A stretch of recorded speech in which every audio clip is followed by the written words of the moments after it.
نہ بچھڑ کے تجھ سے ہمیں یہ بدگمانی ہے کہ تیرا نام بھلا دیں گے اور جی لیں گے، کبھی کسی کو نہ چاہیں گے زندگی کی طرح، چراغ دل کو بجھا دیں گے، اشک پی لیں گے۔ فضا میں خنکی کا احساس رچا ہوا تھا، پچھلے 2 دن سے گرتی برف اور دھند نے شہر کی ساری خوبصورتی کو جیسے اپنی لپیٹ میں لے لیا تھا۔ شہر کے لوگ پریشان دکھائی دے رہے تھے، مگر وہ گرم سوٹ میں ملبوس خود اپنے آپ سے بے نیاز اوپر ٹیرس پر کھڑی تھی۔ پچھلے کئی دنوں سے اس نے چاند کو نہیں دیکھا تھا، لہٰذا اس وقت بھی اس کی نظریں اوپر نیلے آسمان پر جمی چاند کو ڈھونڈنے کی ناکام کوشش کر رہی تھی، جو پچھلے 3-4 روز سے گھنگھور بادلوں کی اوٹ میں چھپ کر بیٹھ گیا تھا۔ یہ شغل جانے کب تک جاری رہتا کہ اچانک اس کی ماموزاد بہن ثانیہ عباس نے پرجوش انداز میں اس کے قریب پہنچ کر اطلاع دی، سبھی پاکستان سے تمہاری تایا کا فون آیا ہے، الحمدللہ رمضان المبارک کا چاند نظر آ گیا ہے، لہٰذا کل پہلا روزہ ہوگا۔ تو ذرا سا پیچھے پلٹ کر ثانیہ عباس کے پرجوش چہرے کی طرف دیکھتے ہوئے اس نے پوچھا۔ جواباً وہ حیرانگی سے بولی، تجھے خوشی نہیں ہوئی؟ ثانیہ کا سوال عجیب نہیں تھا، مگر پھر بھی اس کے اندر ہوک سی اٹھی۔ آئی ڈونٹ نو ثانی، خوشی یا غم کا واسطہ تو زندہ لوگوں سے ہوتا ہے، میری طرف دیکھو، کیا میں زندہ ہوں؟ وہ رو نہیں رہی تھی، مگر اس کے باوجود اس کی آنکھوں سے جیسے لہو ٹپک رہا تھا۔ ثانیہ عباس نے بے ساختہ اس سے نگاہ چرائی تھی۔ ایسا نہیں کہتے سبھی، اللہ ناراض ہوتا ہے۔ آہ، مجھ سے تو سبھی ناراض ہیں، یہاں تک کہ میری تقدیر بھی۔ ٹھنڈی آہ بھر کے اس نے بے ساختہ پلکیں موندی تھیں، جب وہ ایک سرسری سی نگاہ اس پر ڈالتے ہوئے بولی، دنیا ایک ساتھ یزدانی پر ختم نہیں ہوتی ہے، سبھی پھر کیوں نہیں بھول جاتی تم اسے؟ کوئی 1000 بار پہلے کی ہوئی نصیحت اس نے پھر دہرائی۔ جواب میں صبرینا اذہان کی خشک لبوں پر بکھرنے والی زخمی مسکراہٹ نے اسے مزید تکلیف سے ہمکنار کیا۔ میں اپنے آپ کو عرصہ ہوا بھلا بیٹھی ہوں ثانیہ، مگر وہ مجھے خود کو بھولنے نہیں دیتا۔ بے بس کر کے رکھ دیا ہے اس نے۔ اس بار وہ لب بھینچتے ہوئے رو پڑی۔ اٹس اوکے، چل نیچے، تجھے پھپھو بلا رہی ہیں، شاید کوئی ضروری بات کرنی ہے تجھ سے۔ ثانیہ عباس اس کی ماں کے منہ بولے بھائی کی بیٹی تھی۔ یہ لوگ شروع سے امریکہ میں مقیم تھے، تاہم صبرینا سے ملنے وہ کبھی کبھی اس کے پاس اس کے گھر آ جاتی تھی۔ صبرینا کی محبت کا ایک ایک راز اس پر منکشف تھا، تاہم وہ ہمیشہ اسے کچھ بھی مثبت سمجھانے میں ناکام رہی تھی۔ اس وقت بھی وہ جانتی تھی کہ جتنا وہ اس موضوع کو کریدے گی، صبرینا اذہان کو اتنی تکلیف کا سامنا کرنا پڑے گا، لہٰذا اس بار ایک مرتبہ پھر اس نے فوراً بات کو بدل دیا تھا۔ صبرینا آنسو پوچھ کر ثانیہ کے ساتھ نیچے ہال میں آئی تو اماں تسبیح ہاتھ میں لیے کوئی وظیفہ پڑھ رہی تھی، اسی کی راہ دیکھ رہی تھی۔ آپ نے مجھے بلایا اماں؟ صوفے پر اس کے مقابل بیٹھتے ہوئے اس نے پوچھا تھا، جب وہ وظیفہ ختم کر کے خود پر پھونک مرتے ہوئے اس کی طرف متوجہ ہو کر بولی، ہاں تیرے تایا کا فون آیا ہے پاکستان سے، اس بار یہ عید ہم پاکستان میں ہی منائیں گے۔ لیکن کیوں اماں، ہم یہاں ہی ٹھیک ہیں۔ ہمیشہ کی طرح پاکستان کا نام سن کر اس کے لہجے میں گہرا اضطراب در آیا تھا۔ تبھی اماں خفگی سے اس کی طرف دیکھتے ہوئے بولی، تو ٹھیک ہوگی، مگر میرا یہاں پل پل دم گھٹتا ہے، جدھر دیکھو بے حیائی کے چلتے پھرتے اشتہار دکھنے کو ملتے ہیں۔ میں اب مزید یہاں نہیں رہوں گی، لیکن میں آپ کے ساتھ نہیں چلوں گی اماں۔ اس کا دل ایک دم سے اتھل پتھل ہو رہا تھا، مگر اس بار اماں نے اس کی ایک نہیں سنی۔ چپ رہ، تو کیسے نہیں جائے گی؟ اللہ خیر کرے، عید کے فوراً بعد فہد تیرے تایا کے بیٹے کی شادی ہے، اسی لیے میں نے عمیر سے کہہ دیا ہے کہ سب کچھ جلد سمیٹ کر پاکستان سیٹل ہونے کی تیاری کرے۔ اپنا ملک آخر اپنا ہوتا ہے، میں یہاں پرائی زمین میں دفن نہیں ہونا چاہتی۔ اماں کے اپنے ہی نظریات تھے، لہٰذا وہ آنکھوں میں آنسو لیے اس کے پاس سے اٹھ آئی ऊपर अपने कमरे में आकर वो एक मर्तबा फिर फूट फूट कर रो पड़ी थी। मैं तुम्हारा सामना नहीं करना चाहती, साथ नहीं मिलना चाहती मैं दोबारा तुमसे। फिर ये लोग क्यों जमे मुझे तोड़ देने बसित हो गए हैं। बेबसी से तकिए पर मुक्के बरसाते हुए वो शिद्दत से रो पड़ी थी, मगर दिल का दर्द था कि बजाय कम होने के मजीद बढ़ता ही चला जा रहा था। इस्तराब के आलम में बेखुद होते हुए वो फिर से रो दी। कमरे के मलगजे से माहौल में जैसे उदासी बिखरने लगी थी। आंसू कतार उसकी आंखों से फिसल रहे थे और वो मासी की धुंधलकों में गुम होते हुए जैसे सिसक उठी थी। इतनी गर्मी, ऊपर से पैदल मार्च करते मीलों के फासले पर घर पहुंचना। निदा मुझे संभाल यार, मैं बेहोश होने लगी हूँ। कंधे पर कॉलेज बैग लटकाए, सर पर फाइल धरे वो अपने मखसूस खलनटे अंदाज में अपनी अजीज जान फ्रेंड निदा फारूकी से पैदल घर आते हुए कह रही थी। जब निदा चढ़कर बोली, अच्छा है तू यहाँ बेहोश होकर गिर जा, शायद इसी बहाने कोई शरीफ आदमी हमें मुफ्त लिफ्ट देकर घर पहुँचा दे। अरे क्या ज़बरदस्त आइडिया दिया है। मेरी नाकिस अकल में तो ये बात आई ही नहीं थी। निदा की यूं ही कहे अल्फाज को पकड़ते हुए वो कुछ इस अंदाज से बोली कि वो खुद ही हैरान रह गई। वॉट, कहना क्या चाह रही हो तुम? कहना नहीं, कुछ दिखाना चाह रही हूँ। देख, कोई अच्छी सी गाड़ी वाला शरीफ बंदा हमारे करीब से गुजरा तो मैं जानबूझकर उसकी गाड़ी से टकरा जाऊंगी और झूठ वो बेहोशी का नाटक भी चलेगा। इस पर तुम वावेला मचा देना। तब उस शरीफ बंदे के पास सिवाय हमें बाहिफाजत घर छोड़ने की कोई रास्ता नहीं बचेगा। ना बाबा ना, इस खेल में रिस्क बहुत है। एक तो मुझे सीरियस चोट लगने का खतरा है, दूसरा हम किसी पर एतबार भी नहीं कर सकते। अब किसी के चेहरे पर तो नहीं लिखा होता कि वो शरीफ है। ओह माय गॉड, तो इतना डरती क्यों है यार? मैं हूँ ना तेरे साथ, कुछ नहीं होगा। अब पेन छोड़ी है तो उसका खमियाजा भी भुगतना भी पड़ेगा। इसका अपना ही मखसूस अंदाज होता था, अजहद मासूमाना और बेबाक। निदा उसने बरअक्स कदरे डरपोक थी, लेकिन उस वक्त शदीद गर्मी में मज़ीद पैदल चलना खुद उसके बस से बाहर हो रहा था। सो दिल ही दिल में डरते हुए अल्लाह का नाम लेकर उसका साथ देने पर तैयार हो गई। 5-10 मिनट उन्हें मज़ीद पैदल चलते हुए गुजरे थे। तब अचानक एक ब्लेड शराट कदरे स्लो रफ्तार में आई। यूं ही इन्हें दिखाई दी, सबरीना निदा को बाखबर करके तेजी से भागते हुए उसकी तरफ लपट आई। सद शुक्र की गाड़ी ड्राइव करने वाला मुकम्मल तौर पर बाखबर था, वगरना ये ड्रामा उसे महंगा भी पड़ सकता था। गाड़ी एक झटके से रुकी थी और उसमें से ग्रे 3-पीस सूट में मलबूस एक निहायत देशी पर्सनैलिटी वाला शख्स निकलकर तेजी से सबरीना की तरफ बढ़ा था, जिसके माथे पर वाकई चोट लग गई थी। ओह माय गॉड, मेरी दोस्त को जख्मी कर डाला इसने। मैं अभी पुलिस को फ़ोन करके आपको गिरफ्तार करवाती हूँ। सबरीना को माथा पकड़े कराहते देखकर निदा ने फौरन अपना किरदार अदा किया था। जब वो खूबसूरत सा शख्स कदरे परेशान होते हुए बोला, आई एम सॉरी, मैं तो खासी एहतियात से ड्राइविंग कर रहा था। आपकी दोस्त खुद ही भागते हुए अचानक गाड़ी के आगे सामने आ गई।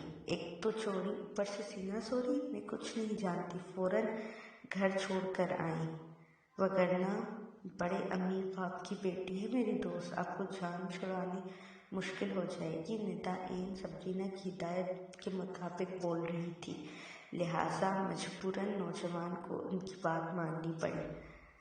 अच्छी ज़बरदस्ती है, ज़ेरे लब बड़बड़ा कर उसने गाड़ी का पिछला दरवाज़ा खोलते हुए कहा। जब निदा सरअत से सबरीना को संभाल कर फौरन अंदर बर्जमान हो गई। तपती दोपहर में एयर कंडीशनर गाड़ी की ठंडक से गहरा सुकून बख्शा था। उफ, माथा कितनी बुरी तरह छिल गया है। आंटी देखेंगी तो कलेजा मुंह को आ जाएगा उनका। गाड़ी स्टार्ट होते ही निदा ने इस अजनबी को सुनाने के लिए फिर अफसोस से कहा था, जबकि वो कदरे चिरते हुए बोला, ऐसी लाडली हैं आपकी दोस्त तो पैदल मार्च क्यों कर रही थी? मजबूरी थी भाई, क्योंकि हमारी दोस्त काफ़ी रहमदिल भी वाकई हुई है। अपनी गाड़ी मुलाजिम को दे दी। इस बेचारे की बीवी बीमार थी, अस्पताल ले जाना था, लिहाजा उन्होंने हातिम ताई की कब्र पर लात मारते हुए गाड़ी उनके हवाले की और खुद पैदल ही घर को चल पड़ी। ये सबक उसे सबरीना ने नहीं पढ़ाया था, लिहाजा वो उसकी गोद में लेटी अपनी इस खुफिया खूबी पर खुद भी हैरान रह गई थी। वाह, इंसानियत हो तो ऐसी। यकीनन आपकी दोस्त किसी नेक घराने से ताल्लुक़ रखती होंगी। मुकम्मल तवज्जो ड्राइविंग पर मरकूज़ किए अब वो उसे सराह रहा था, लिहाजा निदा का जोश मज़ीद भड़क उठा। अरे ऐसा वैसा नेक घराना, लंगड़ बटते हैं मियाँ। मेरी दोस्त के पापा खड़े खड़े गरीबों में हजारों बांट देते हैं। वो चौंक के सबरीना की दोस्त थी, चूँकि सबरीना की दोस्त थी, लिहाजा छोड़ने पर उतर आती तो फिर हदें फलांग जाती थी।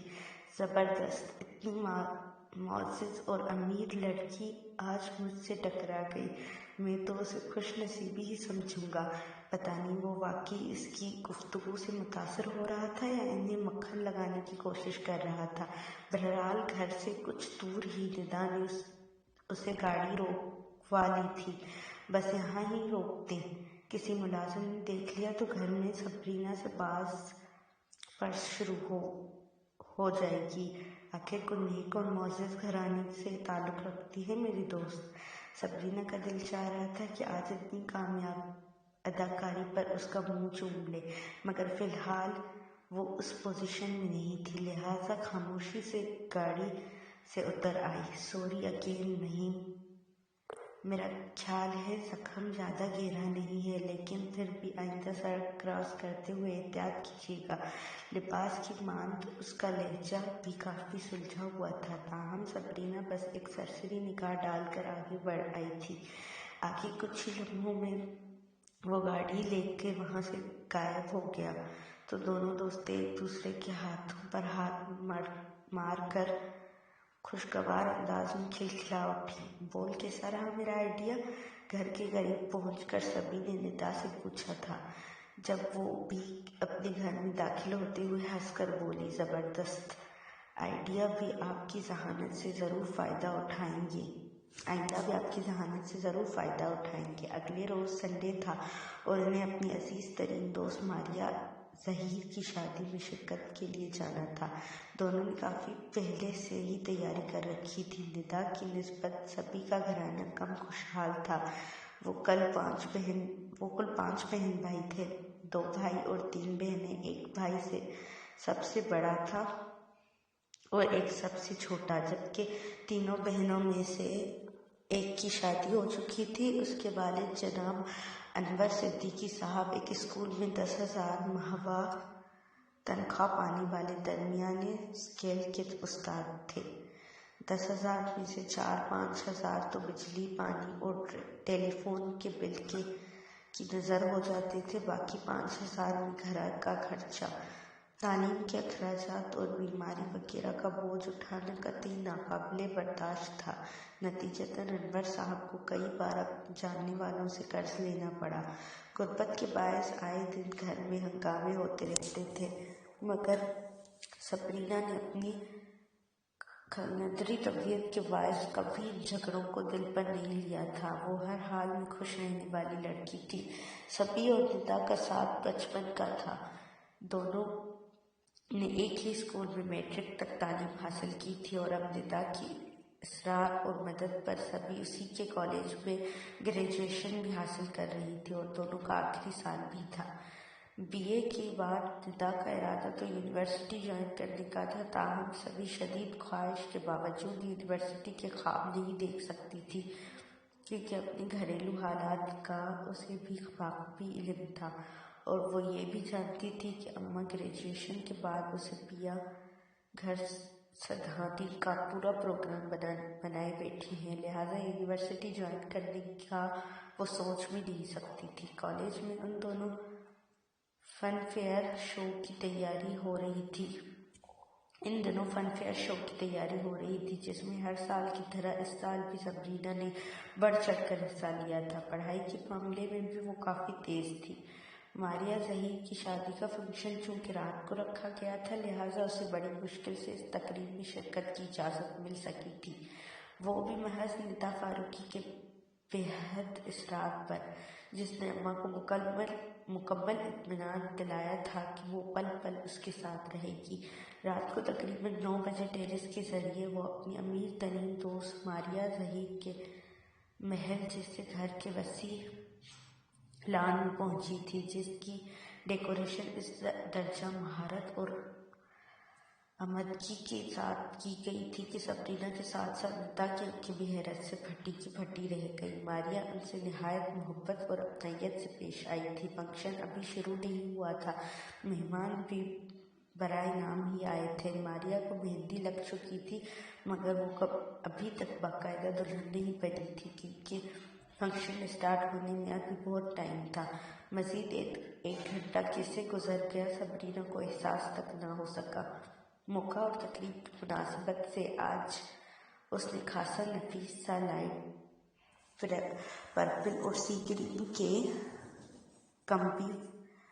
کمبینیشن کا خوبصورت پہن رکھا تھا ڈریس، جو وہ بڑی منتوں سے اپنی بڑی بہن سے اس تقریب کے لیے مانگ کر لائی تھی۔ جدید تراش خراش اور ذرا سی محنت سے وہ سوٹ اس پر بے حد جچ گیا تھا۔ وہ کمرے میں ماریا کے پاس ہی بیٹھی تھی، جبکہ ندا کا کچھ پتہ نہیں تھا کہ وہ کہاں ہے۔ شہر کی معروف بیوٹیشین کے ماہر ہاتھوں نے عام سے نقوش والی ماریا ظہیر کو چندے آفتاب بنا ڈالا تو ماریا نے پاس بیٹھی سادہ سے سبرینا کو بھی پکڑ کر اس کے آگے بٹھا دیا۔ نمرا یہ میری سب سے اچھی دوست ہے، تھوڑی اس پر بھی محنت ہو جائے، بیوٹیشین سے مخاطب ہو کر اس نے کہا تھا، جبکہ سبرینا نہ ہی کرتی رہ گئی، مگر ماریا نے اس کی ایک نہیں سنی۔ نتیجتاً تقریباً آدھے گھنٹے کے بعد ہی سبرینا نے آئینہ دیکھا تو بے ساختہ اس کی چیخ نکل گئی، یہ اتنی اصیل لڑکی کون ہے؟ میں تو ہرگز نہیں ہو سکتی۔ اس کے الفاظ پر ماریا کے ساتھ ساتھ نمرا کے چہرے پر بھی مسکراہٹ بکھر گئی۔ اف اللہ، مجھے تو آج پتہ چلا ہے کہ میں اتنی حسین ہوں، ویسے شکر کا کلمہ پڑھ کے تیرا نکاح ہو گیا، ورنہ تیرے سرتاج پر بھی میرا جادو چل جا سکتا تھا۔ اس بار اس نے ماریا کے کان میں سرگوشی کی تھی، جواب میں اس کا زبردست دھکا اس کی پیٹھ پر پڑا۔ یہاں آ کر وہ واقعی وقت کی تیز رفتاری کو فراموش کر چکی تھی۔ رات کے تقریباً 11:30 بجے ماریا کو اسٹیج پر لایا گیا تو اس کے ہمراہ تھی۔ ماریا کے اسٹیج پر آتے ہی تمام لائٹس اور کیمرے آن ہو گئے تھے۔ دھڑا دھڑ بنتی تصویروں میں اس کا خوبصورت روپ بھی برابر کیمرے کی آنکھ میں آ رہا تھا۔ وہ کچھ دیر تو ماریا کے پاس بیٹھی رہی، پھر اسٹیج پر اس کے رشتہ داروں کی آمد رفت بڑھی تو وہ اسے بتا کر آہستہ سے وہاں سے اٹھ آئی۔ ندا کا اب بھی کہیں پتہ نہیں تھا کہ محترمہ یہاں آ کر کس کے ساتھ محو گفتگو ہو گئی ہے، جو اسے یکسر بلا بیٹھی تھی۔ وہ اسٹیج سے اتر کر سامنے ہی پڑی چیئرز میں سے ایک پر بیٹھنے لگی جب کسی نے اپنا مضبوط ہاتھ کرسی کی پشت پر جما دیا۔ قدرے حیرانی سے اس نے پلٹ کر دیکھا تو نظر کے سامنے کچھ ہی فاصلے پر وہ ڈیشنگ سا شخص کھڑا تھا، جس نے کل انہیں چھٹی کے بعد گھر ڈراپ کیا تھا۔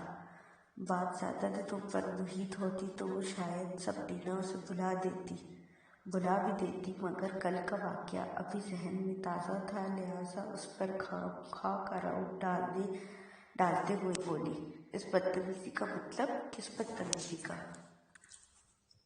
बदतमीज़ी का? मुकाबिल की पुरशौक निगाहें बड़ी बेबाकी से उसके हसीन चेहरे का तवाफ कर रही थी, जबकि उसके गदास होंठ मबहम से अंदाज में मुस्कुरा रहे थे। ये सीट मेरी है, मैं पहले यहाँ आई थी। सबरीना का अंदाज कदरे खफा सा था। आई सी, लेकिन इस पर हाथ पहले मेरा पड़ा है।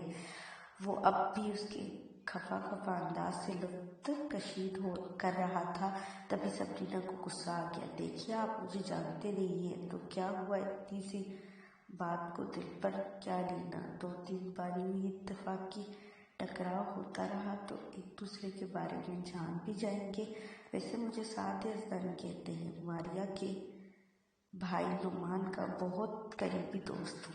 इसके बोलने का अंदाज बहुत अट्रैक्टिव था, ठहरा रघुजान में सरायत करता हुआ, लेकिन सभी उसकी सहर अंगेज पर्सनालिटी से ज़ेर होना नहीं चाहती थी। तभी अकड़ कर बोली, सो वॉट, अब साथ हो या दवात?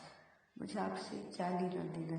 ना ये ना कहें, हम दोनों बंदा बशर हैं। जिंदगी के किसी न किसी मोड़ पर एक दूसरे की ज़रूरत पड़ सकती है। वैसे गर्मी बहुत है आपके मिजाज में। क्या बात है, दिन रात मिर्चें चबाती हैं क्या? वो अब भी उसके मुकाबिल खड़ा कुर्सी की पुश्त को थामे हुए था। खून पीती हूँ मैं दिन रात, और वो भी आप जैसे अमीर जादू का। ओ आई सी, इसका मतलब आप हसीन चुड़ैल हैं। मुकाबिल के खूबसूरत होठों में मुस्कुराहट और आंखों में शरारत नाच रही थी, जबकि सबरीना का चेहरा गुस्से से मजीद सुर्ख हो गया था। वॉट, चुड़ैल होगी आपकी घर वाली, और ड्रैकुला होंगे आप, खुद समझे। अब उसके बेसाख्ता वो हंस पड़ा था। देखिए बीबी, वॉट बीबी? मैं इतनी हसीन नूमत दोशीज़ा बीबी दिखाई देती हूँ आपको? मारे गुस्से और सदमे से सबरीना का हाल देखने के लिए लायक हो गया था, जबकि वो अब कतरे बौखला कर उसे देखने लगा था। देखिए मोहतरमा, मेरे कहने का मतलब ये नहीं था। बमुश्किल नरम अंदाज अपनाते हुए उसने वजाहत देना चाही थी, जबकि वो दरश्तगी से हाथ उठाकर उसे रोकते हुए बोली, बस आपके कहने का मतलब जो भी था अच्छी तरह समझ गई हूँ, लेकिन कभी वक्त मिले तो अपनी शक्ल आईने में देख लिया करें। पूरे 10 बच्चों के बाप लगते हैं आप, शदीद खफकी के अंदाज में कहकर कुर्सी को एक जोरदार ठोकर रसीद करते हुए अभी आगे बढ़ना ही चाहती थी कि कराह के रह गई। हाय अम्मी जी, पाँव पकड़कर चोट का जायजा लेते हुए वो वहीं ठहर गई तो साथ भी हंसते हुए उसके मुकाबिल आ ठहरा। देखा है, जहाँ गुस्सा करने वालों को अल्लाह फौरन सजा दे देता है। सबरीना जो अपनी ही तकलीफ से बेहाल हो रही थी, अब उसके तबसरे पर मजीद दब उठी। तभी खुशमकी निगाहों से उसे घूरते हुए बोली, आपकी बेहतरी इसी में है कि अभी फ़िलहाल मेरे मुँह ना लगी, वरना मैं बहुत सरफरी लड़की हूँ, कुछ भी कर सकती हूँ।